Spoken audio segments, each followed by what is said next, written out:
Good Thursday morning. It is September 16th. Welcome to the Morning Medical Update. I have got Chief Medical Officer Dr. Steve Stites right here along with me this morning. But before we get to our guest today, the headlines right now are pretty scary. Unvaccinated pregnant women are getting seriously ill with COVID-19. We have been telling you all along that Delta is different. We are going to be talking with Dr. Carrie Wienke. She is the chair of obstetrics and gynecology, as well as Dr. Marc Parrish with maternal fetal medicine. They are going to break down the risks, how babies and unvaccinated moms are in danger during this surge. We'll get to them in just a moment. But first, Dr. Dana Hawkinson joins us with the numbers. My understanding, we did have a death yesterday. Yes, we had one inpatient death yesterday on September 15th. Let's see, that brings our total to 523 again since the pandemic began. And we kind of had run through a couple weeks ago or a week ago about our overall deaths in September this year compared to last year, and certainly we are up. But we will continue to update you though with you for that periodically. But as far as active infections right now in the hospital, we have 38 active infections, 17 in the ICU, 10 on the ventilator, and 40 in that recovery period as well. So a total of 78 patients. Hayes has 8 active patients and 7 in that recovery period, and they had a death as well. And we should note that of those 17 ICU patients, only 2 of those are vaccinated. So. All right, do we have any reporter questions on the line today? All right, we're all clear there. We're going to get to your community questions here in just a moment. But the CDC is doubling down on its recommendation that people who are pregnant get the COVID-19 vaccine. Doctors across the country are seeing an increase in the number of unvaccinated pregnant people hospitalized with severe cases of COVID. CDC statistics show as of July 31st, only 23% of those who are pregnant had received at least one dose of vaccine against COVID-19. Before we dive deeper into this discussion, we do want to introduce you to a Missouri woman who is pregnant. She did not get vaccinated, but she did get COVID. Alexis Del Cid, she shares more about this close call for both mom and baby. The couple you're about to meet has 4 kids, ages 16, 12, 7, and 2, so they have their hands full. And now they're expecting their 5th baby. What they were not expecting was that one day of family fun would lead to mom in the ICU struggling to breathe. I have never, ever been sick like this before. For the first 3 days after testing positive for COVID-19, Lea County says she didn't have any symptoms.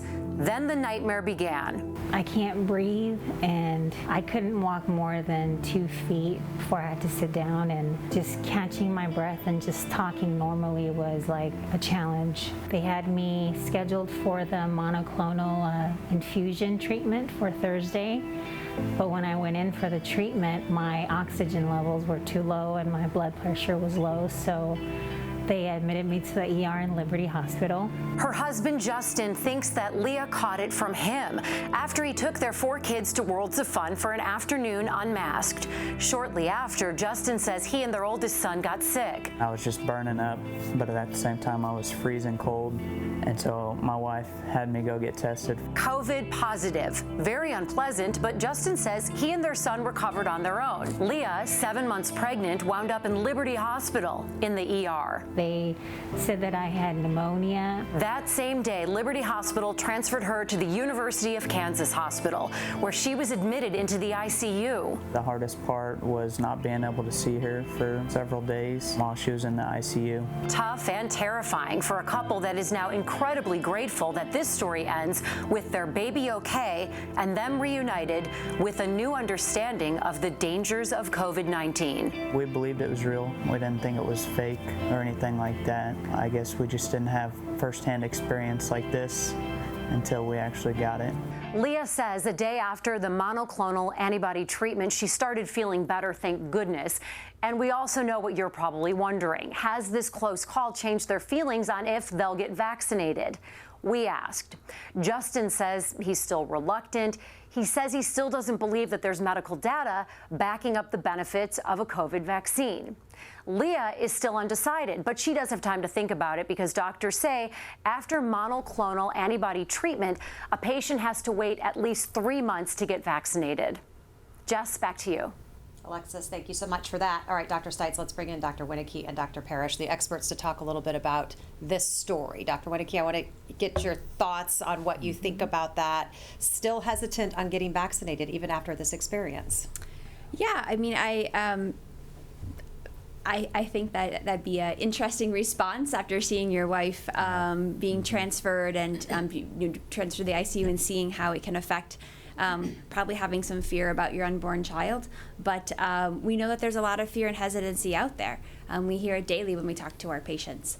But this is an example of what we're seeing in the past few weeks and months, is that Delta is hitting our pregnant patients and postpartum moms much stronger than the first wave or the last 18 months has.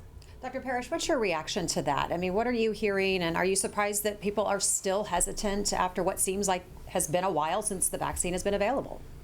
So we are seeing a lot of folks that are still very hesitant to get the vaccine because they're afraid of the potential risks the vaccine could have on the pregnancy. It is certainly, surprising to me that after having that firsthand experience that there's still some hesitation from Leah and Justin. I understand that a lot of people don't believe that this thing is real until it's happened to them or to somebody that's close to them. But what they need to realize is that the data is overwhelming in support of pregnant moms getting the vaccine, that there's much more risk to being infected with the actual virus than there is with the vaccine and the potential effects of the vaccine, which what we know to this point, there are no adverse pregnancy risks with the vaccine, but certainly well-documented risks with the virus in pregnancy. Dr. Stites, I realize I didn't let you have your morning riff this morning. Can you jump in and use this then, riff a little bit on, are you still surprised that, like Dad just said, I still just don't believe the science? Why do you think people are just not making that connection still, even when it comes to an unborn baby? Yeah, that's hard, right? Because I think, just step back and say, I don't try to tell people how to fix my car. When somebody goes and says your car is broken, I'm not a car guy. I'm not a car expert. I don't try and fight a big fire and tell the firemen how to do their job, and yet I trust that people do, and that institutions have our best interest in heart. And I'm constantly surprised when I hear people visit about vaccines and whether they're safe or not safe in this situation. And you step back and you say, look, why would we not tell you the truth? And I think that for some reason, there is a lack of faith in physicians and nurses, hospitals, despite the fact people have made enormous sacrifices to take care of all these patients who are COVID-19 and have done extraordinary work, and people are leaving the health profession because they're so burned out by all the young people who are dying. Why is it that folks don't have faith in the people who are saying that it's okay to get vaccinated? And I think the science is powerful. I think it's strong. I think it's clear that vaccination is safe, and I think that it's effective. And Carrie and I have had reasons to have this very discussion recently at great detail, at great length about should pregnant women all be vaccinated. And I think the medical recommendation, it just should be yes. I'm pitching that to you. Yeah, now. it's a hard yes for Dr. Wienke, right? Correct. I mean, we've had this discussion, ad nauseum in the past 2 weeks, right? But when you review what we have in the data out there, and it's not a minimal amount, and we have a lot. I mean, we have 135,000. In the CDC, we have over 4,000 pregnancies. And there are no safety signals, right? So, and the hard part is that normal pregnancy, pre-COVID, we had bad things happen in pregnancy. We know that, right? And we call that our baseline risk. And the hard part is that, bad things are going to happen to pregnant women. But with the vaccine, those bad things are not at an increased risk. They're not more than a person that didn't have the vaccine. So in all of the studies that we have, from the very beginning, there has not been a signal safety scare or data point that has even made us pause about the safety of pregnancy. So it is hard because we see that, and we have to, I think when you walk in an ICU and you see any patient laying there, that's hard. And then when it's a really young person, it really hits you even more. It's harder. And recently, we've had to walk in and see young women with, more lines, everything connected to them. And then you look on the wall, and there's 20 pictures of this baby in the ICU hanging on the wall that might never get to meet their mom. And that really takes a hard toll on someone. So this has been hard the past couple of weeks. Yeah, past the year and a half. So Hawkeye, I can't find reasons really around this. It feels like to me that, and it's not just pregnant moms, it's society in general that seems to be casting doubt and throwing shade on the medical profession and all of us. Yeah, I mean, I think there's an article in CNN today about a family of 4, and the mother was, I think, pregnant with their 5th. She had gotten COVID. None of them were vaccinated. The whole family got infected, and the baby was stillbirth. And so I think we hear these stories, and Carrie and Steve, I was talking with a colleague last night who had to have thoughtful conversations with a friend of hers because about the same thing that gentleman said in the article that we just saw, that video article about, I don't know that there's medical data to support that. Well, I just don't understand what are you looking at then? Because you aren't looking at the New York Times, CNN, those places that you normally get your news and your media. You're not looking at the CDC. You're not looking at the journal articles, New England Journal, the Lancet, clinical infectious disease. There's multiple things out there that it's out there and it's blatant and in your face. So there is plenty of medical data out there. So I think that goes to where are you getting your information, or are you really taking that time to be thoughtful and get that information, because it is out there and it's easily obtained. The FDA, it's all public knowledge, it's easily obtained. Well, I do have a little slide here as well that just showing this. There was one of the recent articles we were talking about. This is just a screenshot, but this is some of the articles that's freely available to everybody. This is a new article about the Pfizer vaccine and the data at 6 months. And what that shows there is on the red line, just to kind of go it really quickly, in that inset, that little picture, that is the first 21 days after vaccination. And what you can see is those lines start to diverge, the blue and the red lines. And what that means is the number of cases in the red lines are the people that got the vaccine, and the blue line is the people that didn't. And as you see that blue line continuing to increase, that means the cases are increasing. Now, the bigger picture, that bigger graph, is actually 6 months out, or 4 months out. And what that shows, as you can see, is that number of cases itself, that red line for those people that got vaccinated, remains extremely low compared to the people that did not get vaccinated. You can see that obvious change there. And if you look closely, I don't know if you can see it on your screen, but there are other areas within those red lines and blue lines that are filled in. And those are actually the severe cases. And what you can see from there is significantly more severe cases in those people that did not get vaccinated as compared to the people that did get vaccinated. So the data is out there, the news is out there, the analysis is out there. It's just how are you choosing to get it, and are you continuing to choose to get it in a thoughtful manner? One of the mysteries to me is that you step back and you teach your kids about social media, right? What do you teach your kids? You can't believe it.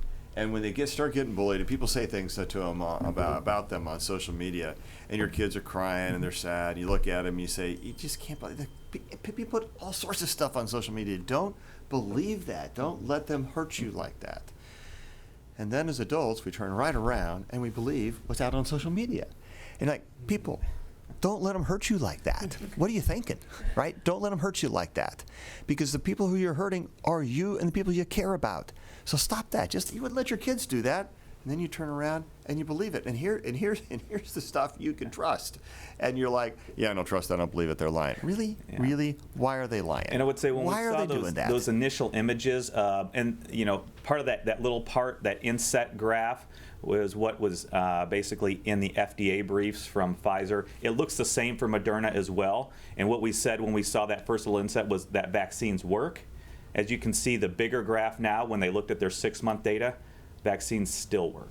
Interesting stuff coming out of Israel yesterday. The New England Journal took this on. First of all, two comments. Last week's edition had 2 really important articles on pregnancy. Can we just talk about that for a second? Because one of the things you hear, higher risk of spontaneous abortion after vaccination. Data in the New England Journal last week clearly dispelled that. Guys, Mark, yes, Carrie, take that on. Mark. Yeah. So yeah, absolutely. That article gave us much more fuel to defend the safety of the vaccine. It was something that we were not surprised to see at all. Knowing what the mechanism of action is for these vaccines, especially the mRNA vaccines, the Pfizer and the Moderna, it didn't make sense to me ever that these would cause increased risk for miscarriages or infertility.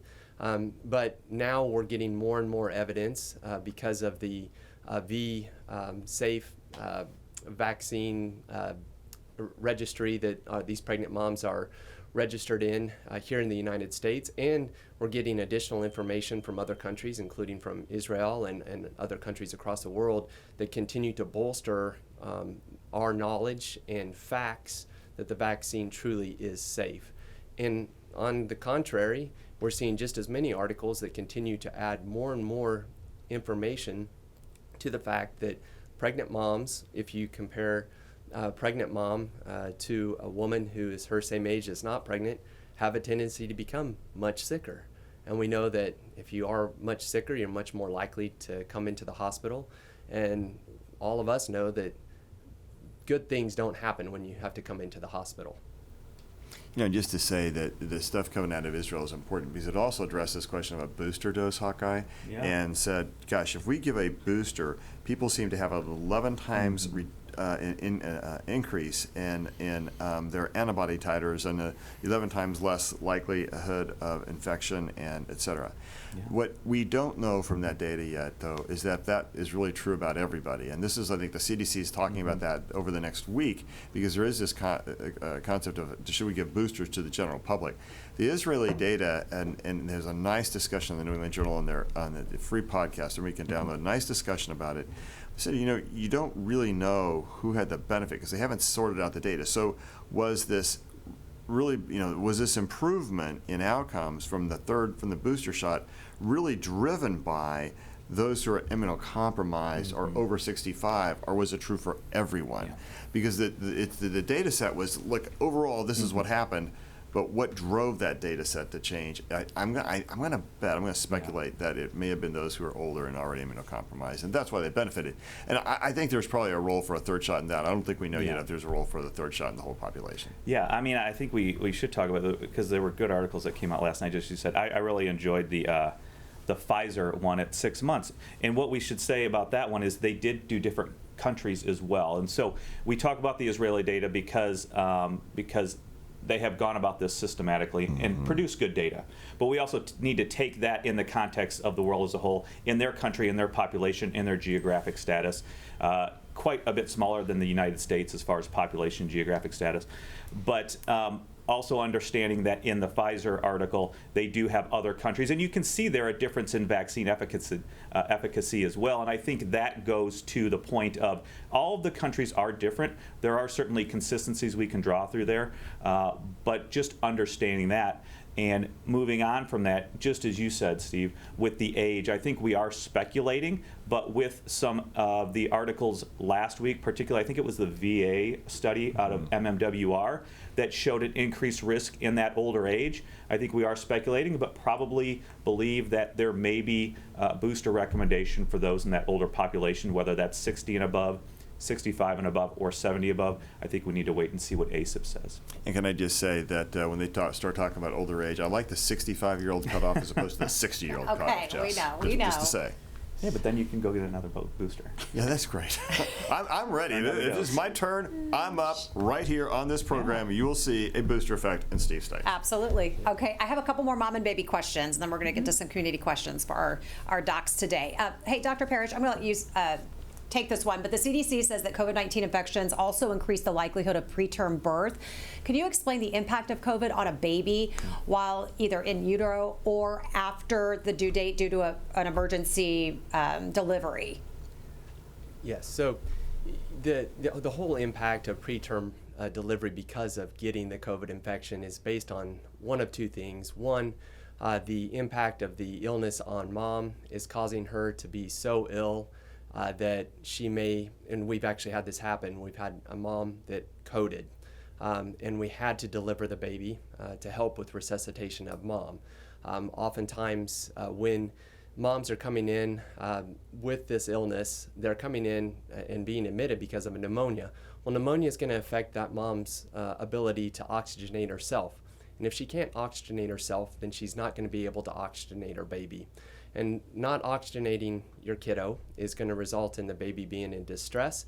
And it also is telling the body that something is wrong and we need to evacuate. And so you can go into preterm labor because of this. And so you may be getting delivered because your baby's in distress.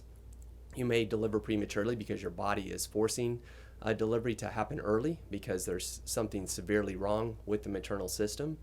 And anytime that you're having a baby that's born prematurely, all of that is going to be based on gestational age. And the earlier that the gestational age there is, the more risk there is for profound, permanent injury that this kiddo is going to have to live with for the rest of their lives, including things like cerebral palsy. So we know that's the impact, is you get sick enough to be admitted to the hospital. There's going to be a good chance that you may end up not leaving the hospital pregnant any longer. And the hope would be in those scenarios that the baby was far enough along to have a chance of survival outside of the womb.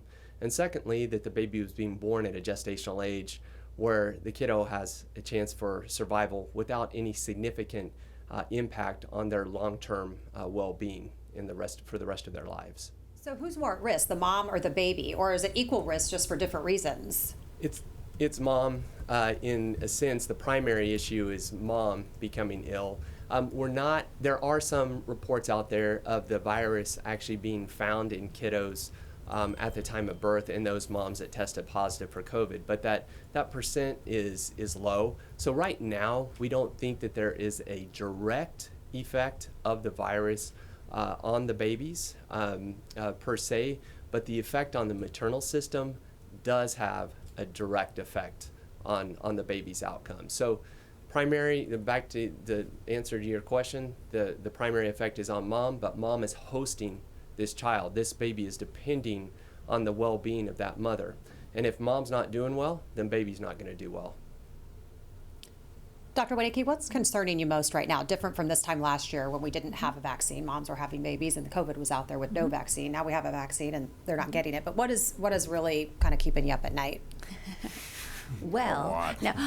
So do you sleep is my question. How many kids does she have? Last year, we saw a lot of pregnant patients that were COVID positive, but the majority of those women that we were testing when they were coming to be admitted and were asymptomatic. We had a handful that would need to be admitted and might need supplemental oxygen, might need an overnight stay, those sorts of things. But the majority of women really stayed asymptomatic or mild disease. I think what worries me is that that's a change. And this is not just here, this is everywhere. Everyone's commenting on this. Just this morning, we have a daily brief, the American College of OBGYN sent out a daily email, and it highlighted the Mississippi Health Department has had 8 maternal deaths due to COVID in 2 weeks. So what's keeping me up is not the number of positive, it's the severe disease. And it is worrisome that these are all unvaccinated women. So it's a preventable situation to be in, and it is distressing, when we've had stillbirths, so women that have come in with COVID, either symptomatic or in recovery period with fetuses that have passed away. We've had to deliver early moms. We've gotten transfers here from all across the area of people that have had to be delivered early at other hospitals, and they're transported here for ICU or ECMO. So to me, it's the severe disease that we're seeing. Dr. Parrish, go ahead. I was going to say, it's interesting to me that Delta is so much different about that. And you wonder, is it that before, on the original strain or the Alpha variant, people were still a little bit more in lockdown mode or just not going out as much, so they just didn't have as much exposure? Or is it that Delta is more dangerous in pregnancy? And I don't think we know the answer to that. I don't think we do either. I know there's lots of studies that are being collected and looked at, but I don't think we have a scientific answer for that.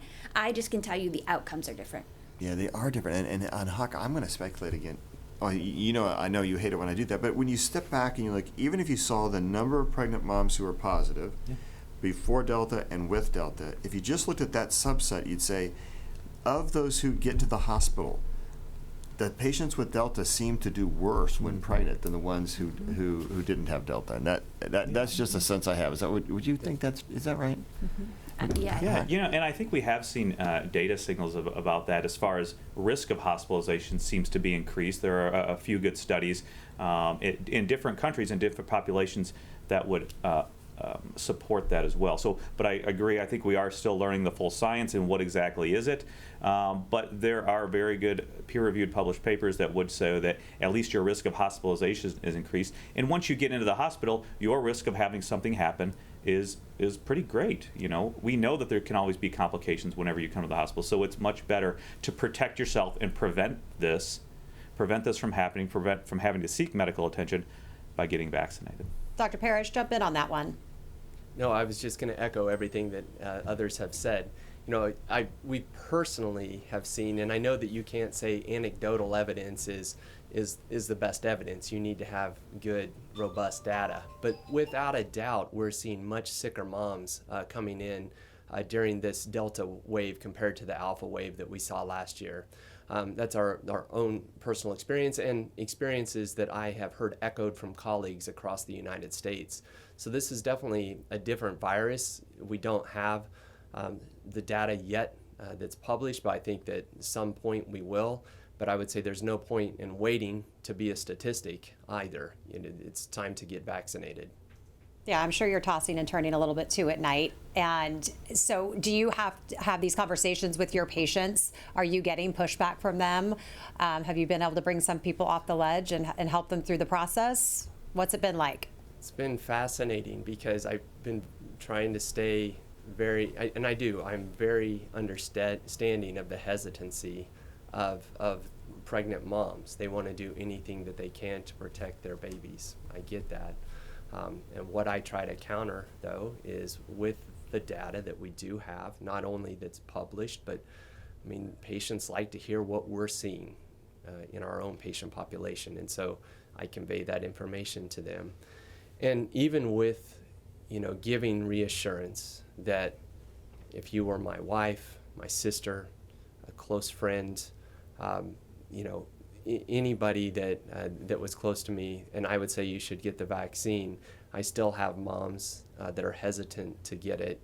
And I think that goes back to what Dr. Stites and all of the panel has been saying today. It's a trust issue that is very difficult for us to overcome. And, so I always tell moms, I try to give them, hey, look up on this website, the CDC, or here's good information on the American College of Obstetricians and Gynecologists website, or the Society for Maternal Fetal Medicine, the two bodies that oversee our specialist and subspecialist groups in the OBGYN realm. Try to arm them with as much information as data as possible. And I also, ask them, hey, talk to friends and family about a trusted physician, not their mechanic. You're not having, as Dr. Stites said, you're not going to have your mechanic come ask me for advice about your car. Find a trusted, physician, somebody that's in the healthcare field, and ask, where can I get information to arm myself, to give myself reassurance that this is okay. And certainly one of those resources should be your OBGYN, or in my case, a maternal fetal medicine specialist. Come to us. That's what we're here for. We're here to do what is best, not only for you, but also for your baby, and to ensure a good outcome for both of your futures. All right. Dr. Stites, you have anything to add to that before we bring our community in on this conversation? I'm good. I think we keep saying So I will say it's sort of fun. We in our clinic have a centralized workroom, and I will tell you, when a person gets an individual to be vaccinated, people walk into we won, look what happened. It's like a little, we really celebrate, 'cause it's really a win in our mind for the patient and their family, and really society. But it's fun. It's fun because you have some really great conversations with people. It's equally as distressing when no matter what we say, people are still hesitant. Certainly we understand those, but we keep trying. You know, I think it's interesting that, because I feel the same way when we get somebody back. We have these patients we follow with, bad cystic fibrosis or lung transplant, et cetera, and some of them don't believe in vaccination. And you're like, wait, you believe in transplant? Right. I don't understand how you can't believe in vaccination. You take your medicines to suppress your immune system. Why? But it's just, it's just a thing. And you try to spend lots of time talking with people about that choice.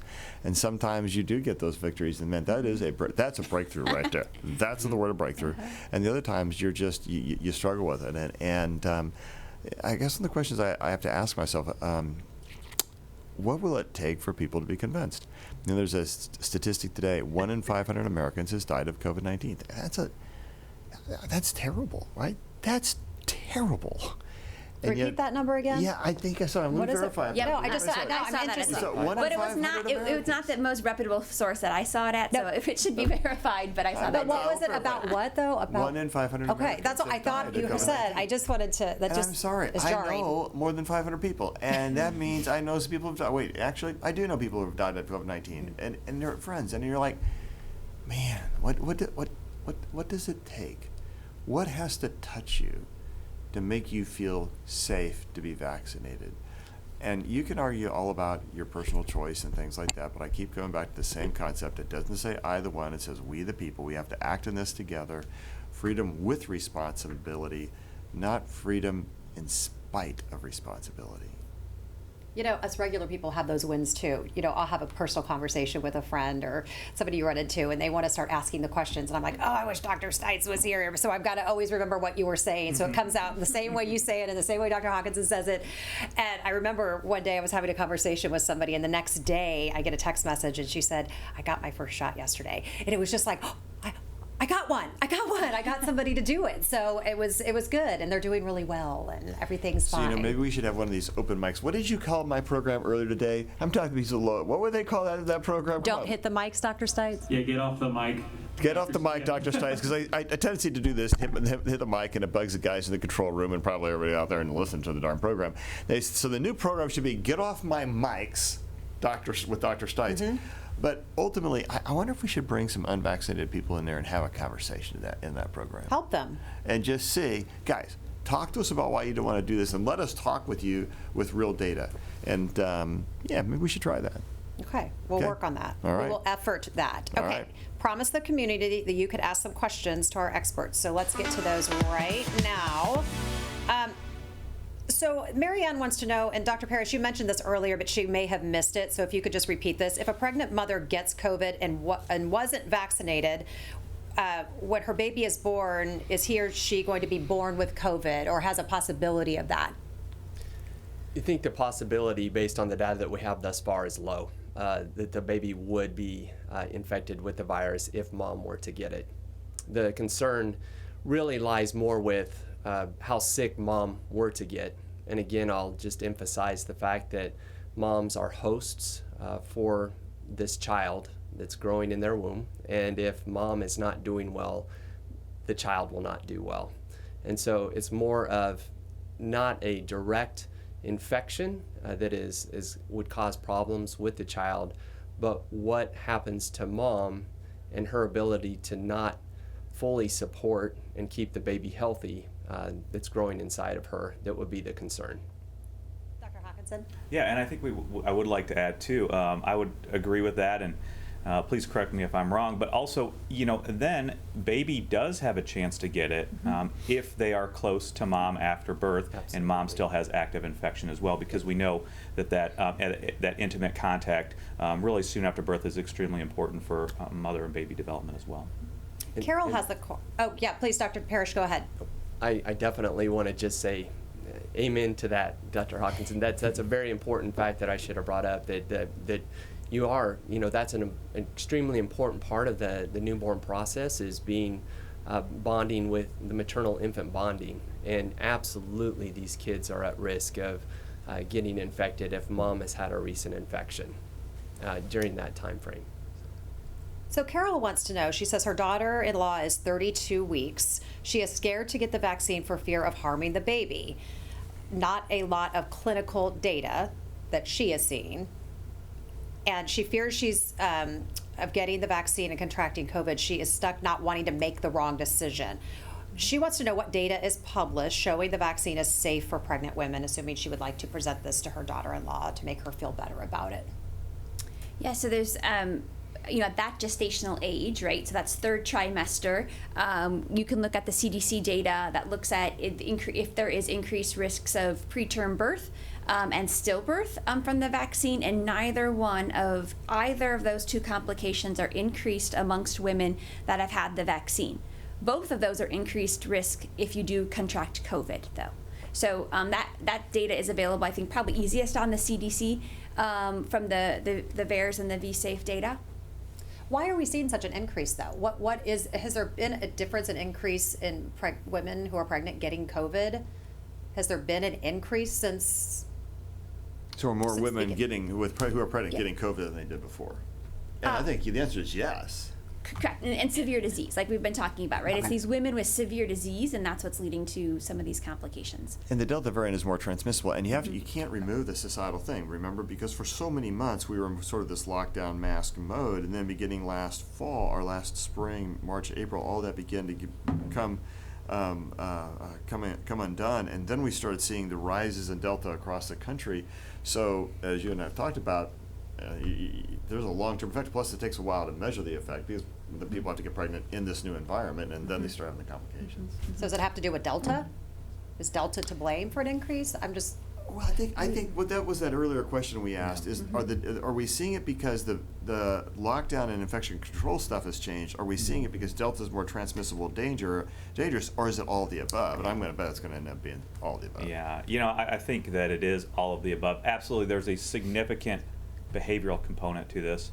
We also know that Delta probably does have some sort of fitness advantage. We have seen some basic science articles that shows that with one of the cleavage sites or the molecular area on the spike makes it maybe bind better or more strongly to our human receptors. So there's basic science behind there that seems to maybe confer some fitness advantage. We still, as we had heard Dr. Wienke talk about before, we are still trying to learn all the science clinically, but also down to the molecular level and the viral level as well. But yeah, absolutely. I think there are a number of different reasons for that.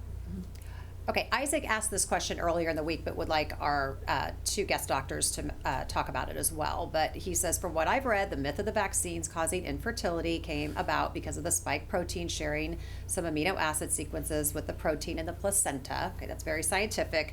So could you just break that down for us and just maybe debunk the infertility issue once and for all? I don't think that'll ever happen, but can you take a shot at it? Once again.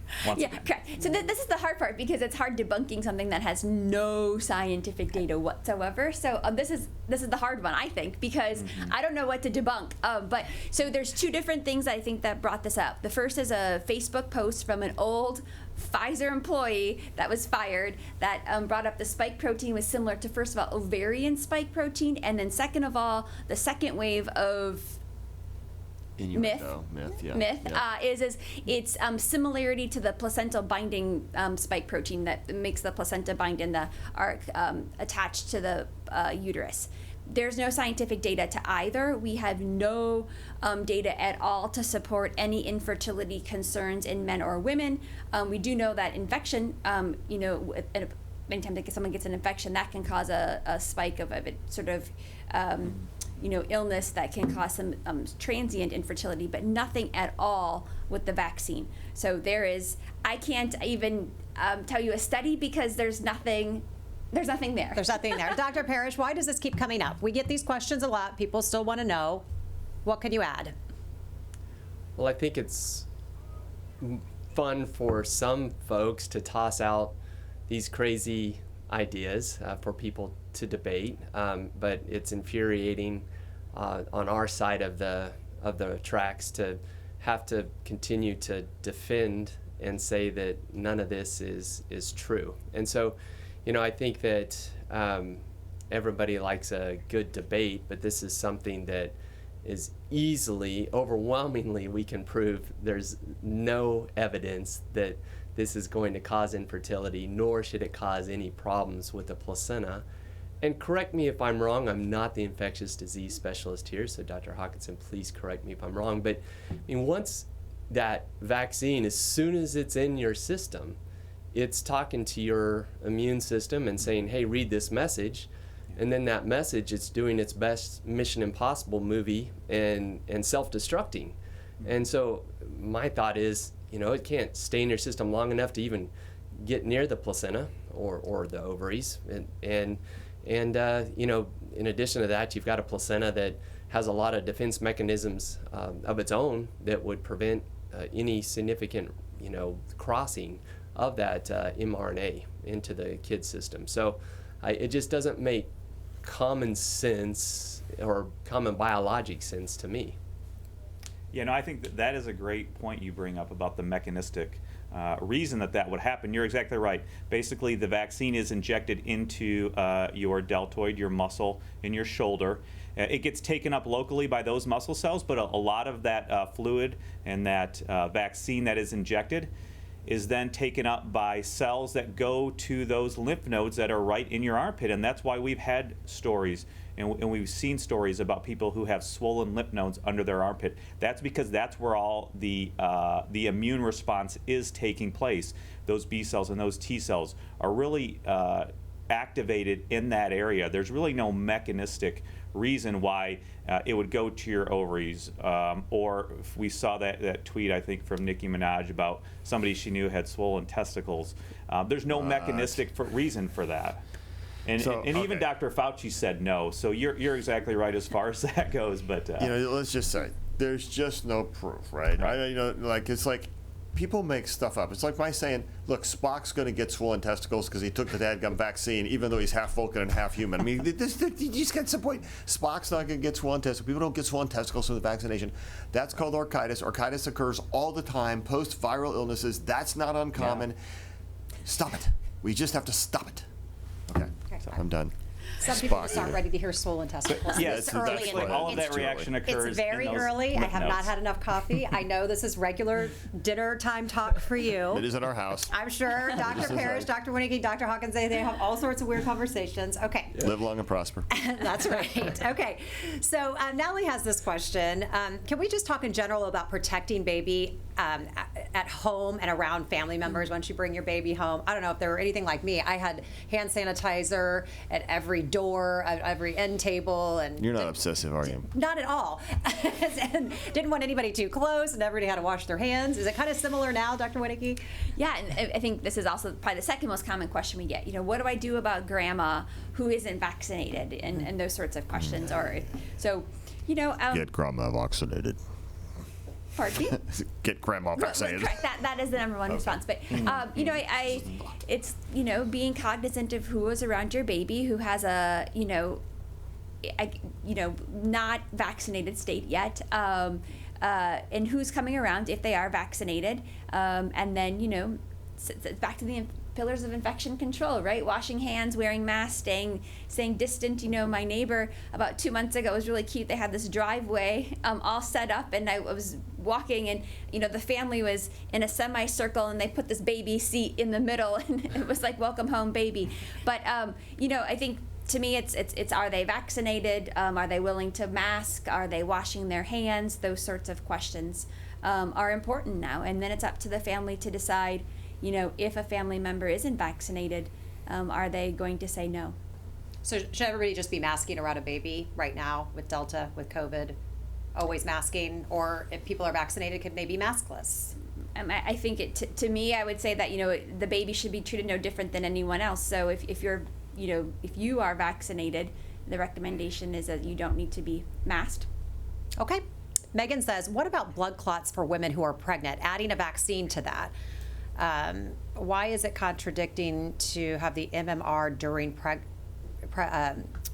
pregnancy? And there's a vaccine being given that hasn't been studied to pregnant women.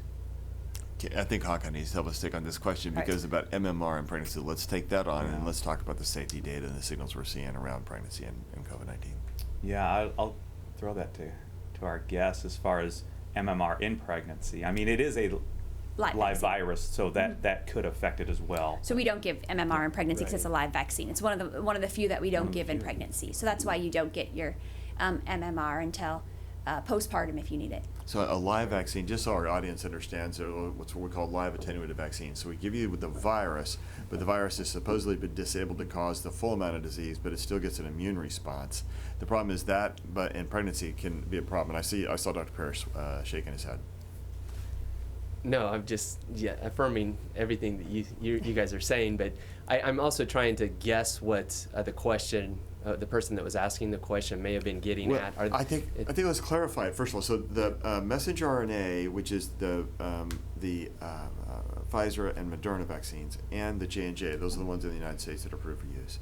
They are not live vaccines, Hawk. They're pieces of material that stimulate your body to produce a response. Yeah, exactly. And we know that other vaccines are recommended during pregnancy. In fact, I think isn't the tetanus vaccine recommended for the during pertussis, yeah. during every pregnancy. Influenza is a big deal. Yep. Yeah, and so all of those are different platforms, different technology, but they are, have been proven safe, and there are plenty of other vaccines that are given during pregnancy as well. I think that if you unwind this question, it's really also a little bit about the same thing we've hit on this show: is there evidence that shows it's safe in pregnancy? And to your point, if you go to the CDC website, if you go to the New England Journal of Medicine, you go to other widely respected and researched journals, which are producing things that people have spent their entire careers researching. I mean, these are people who are experts in this field. They produce information based upon their wealth of experience. They've looked at these kind of questions all of their life, which is so different than somebody saying that, you got swollen testicles from a vaccination, which just isn't true. So I think in this situation, I think at some point, you just have to believe the science. And if you choose not to believe the science, then you're going to be one of those 1 in 500. And that could also be your unborn child who goes there with you.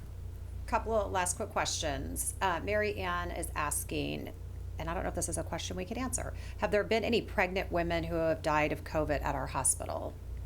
Is that information we share? We'll share it. I think the answer to this question is yes, but I don't remember the exact data. Do you?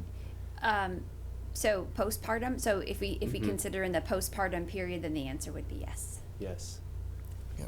Dr. Parrish, do you have anything to add? No, just Okay. That's correct. We've had a patient that was lost after delivery. That she was delivered because she was so sick with COVID. So the baby was born early, and mom was lost. So. And I think we have somebody upstairs right now who is on ECMO with a story of pregnancy postpartum immediately and went in and had COVID-19 and delivered early. And we'll see. Okay. Can we just ask this one? Ashley says, are there different schools of thought on whether Delta is really worse or just more infectious than other variants? Yeah, that's kind of what we were hitting on earlier today. You have to think about it across the entire milieu of what's going on in the world. So we had the huge spike last fall, and we thought that was terribly dangerous, right? And that is still the highest number of cases we've seen. Now, in fairness, the transfer center was more open then than it is now, because we're so full of all the other diseases. So we thought, well, that's a terrible thing. Then we open up society, and all of a sudden we have a big spike, and Delta's kind of overtaken us. I think Delta is more transmissible, so that can make it more dangerous. But once you get infected, is it more dangerous? And I don't think we quite know the answer to that question, Hawk. I think you're more likely to be getting infected, but if you don't practice good infection control. Having said that, I think if you practice good infection control, you can negate that impact. Yeah, we know that with the Alpha variant, we know that it had changes in its genes that allowed it to evade our initial antiviral response. So we are still looking for those science answers as to why Delta seems to be more fit. Is it just with spike? Is it some of the other proteins? Are you reducing your initial natural immunity to Delta variant? Those are questions that are being answered. It's really just difficult to do the research with coronavirus right now, just because of the high level of infectivity, and you have to have specific labs and things of that nature. But certainly it seems like there is some sort of fitness advantage. And again, previous studies looking at different countries did show that there was probably more risk of hospitalization from Delta infection than from previous variants as well. All right, great conversation, great questions. We'll try to get to more of those tomorrow. Dr. Seitz, I have one final question for you. Yes, and I ma'am. will start by saying I have learned more about Star Trek in my life than I ever have, or ever Yeah, thought well, possible sitting next to you, by It's the way. worthy. It's worthy. So Julie wants to know, question for Dr. Seitz, does the vaccine affect PON-FAR? Okay, the Vulcan sex drive. I don't know the answer to that We've question. just I'd have to see a little more data on that. So I do know what it is. It's just Vulcan sex drive, and Vulcans mate in cycles. Okay, and I didn't so- know what that even There you go. meant. There you go. Now you know. Just took a way nerdy Wow. turn. Yeah, Okay, yeah. I had, Probably, I didn't- I here's thought a it was wow moment. I want to thank the viewer for that question. That was a good one. You tried to stump it. Got it. You got it right. Nailed it. I thought it was a character. I even asked Nate on here. I said, "PON-FAR." I go, "Is that a Star Trek reference?" He's like, "Yes." And I was like, That's question of the year. I Star Trek original series, Spock going back to his homeworld because he had back to Vulcan because PON-FAR had arrived, and at any rate he almost kills Kirk. They save the day, of course. Things are good in the universe again. Done. Is that like spring break? Okay, Basically? this is like a theme show. I love it. Okay, what Okay. he said right there. Did you hear what he said? Yes. Like yes. spring break. That's awesome. Okay, so we're going to get our final thoughts from our guest. Dr. Parrish, thanks so much for being with us today. I'll let you get started. What do you want us to know? Just final thought would be if I completely sympathize with the hesitancy that our moms have and their families have for their unborn child and the risks that they believe to be unknown. But now we have evidence that the vaccine is safe to use in pregnancy. So if you want to protect your baby, protect yourself, because we know, as we've just been talking for the last hour about, that pregnant moms compared to somebody who is their same age, a woman who's her same age that's not pregnant, have a higher likelihood of getting much sicker and having to come into the hospital. And if you start to be, you're that sick that you have to come into the hospital, there's a significant risk that your child will have to be born early. There's significant risk for stillbirth to occur. So if we know that you have a safe vaccine that can protect you as well as protect your baby, and there's no risk to that vaccine, and there's much more risk of getting the virus, then we're going to tell you, 24/7, we're going to recommend getting the vaccine, and we welcome anybody to send questions to us.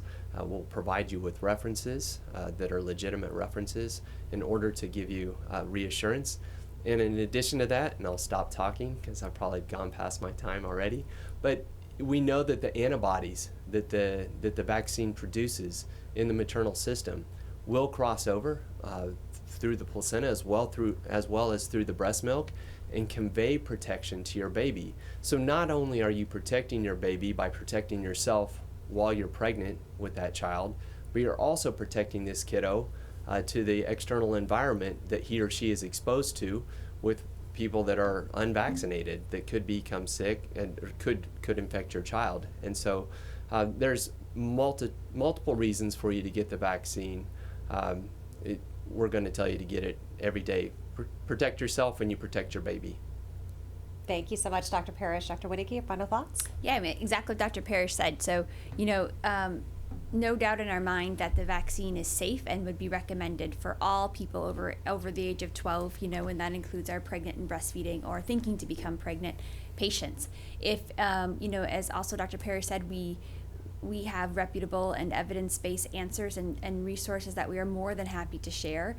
Please talk to your doctor to obtain that evidence and that discussion, and not places that are, tweeting about swollen testicles. Well said. Well, you got it in today, Yeah. too. God. All right, Dr. Hawkins. Yeah, you're an obstetrician. I just want to thank our guests for so eloquently answering the questions, providing their recommendations. If there are the continued people who want to be thoughtful in looking for that information and doing it themselves rather than actually just listening to their physicians who are in the interest of their best health, trying to keep them healthy, there are those resources and they're readily available. Now you have to be thoughtful. If you're going to say, I just want to do my own research, then you actually have to go do it and be thoughtful about doing it. Easy resources include the New England Journal of Medicine, the Lancet Infectious Disease, Clinical Infectious Diseases, Nature, Science. Those are all online journals that have access to those COVID-19. The best place I still think is the CDC website. In their COVID-19 section, they do have a section of science updates, and that collects articles from all across the research spectrum about COVID-19. It's all readily there for you at your fingertips. Please go check those out. And again, remember, continue to get vaccinated. And can I add one more for the pregnant patient? ACOG, which is ACOG, American College of Obstetrics and Gynecology. It's really easy. Just Google ACOG. There's a great patient section on COVID, really readable and patient-friendly resources and links to evidence and for the pregnant patient or thinking to become pregnant mom. What would you like to share? If you turn to the Vulcan Academy of Science, they will be able to probably find out the question about vaccination upon FAR, and so we'll try and do a little research and see what we can come up with around that. But since we don't have that here available today, we do have two of the finest people I know with Carrie Wienke and Dr. Parrish talking to us about the truth of vaccination and pregnancy. And what I would ask you to tell your friends and those around you, at what price denial? We've said that 1 in 500 Americans have died of COVID-19. We're going to go figure out that data. We ought to be able to figure it out pretty fast. But at the end of the day, whether it's 1 in 500, 1 in 400, or 1 in 600, it's too many because the answer could be 0. The answer could be 0. And these great folks, I remember the first COVID-19 patient we had. I remember you and I had a discussion about whether or not COVID-19 patients should be, even if pregnant, should be on pregnancy ward, should they be on the labor deck. Fortunately, you won that one. She often does, people. And that patient went to the labor deck, and they stayed on the labor deck, and it's absolutely the right thing to have done then and now. And the point is that when you listen to the people who know what they're talking about, you do the right thing. At what price denial? Are you coming back tomorrow? I am. You are? All right, cool. All right, so thank you all for being with us. So tomorrow, we're going to be talking with former Kansas City Chief punter Dustin Colquitt. We know the Chiefs have already put a starting player on the reserve COVID-19 list. So Dustin's going to be here to talk about what he thinks about COVID, how it's changing the game for players on and off the field. So join us for that tomorrow. That's at 8 o'clock. Dr. Stites will be back. Have a great Thursday. Subscribe to our morning medical update and open mics with Dr. Stites podcasts. Now everywhere podcasts are available.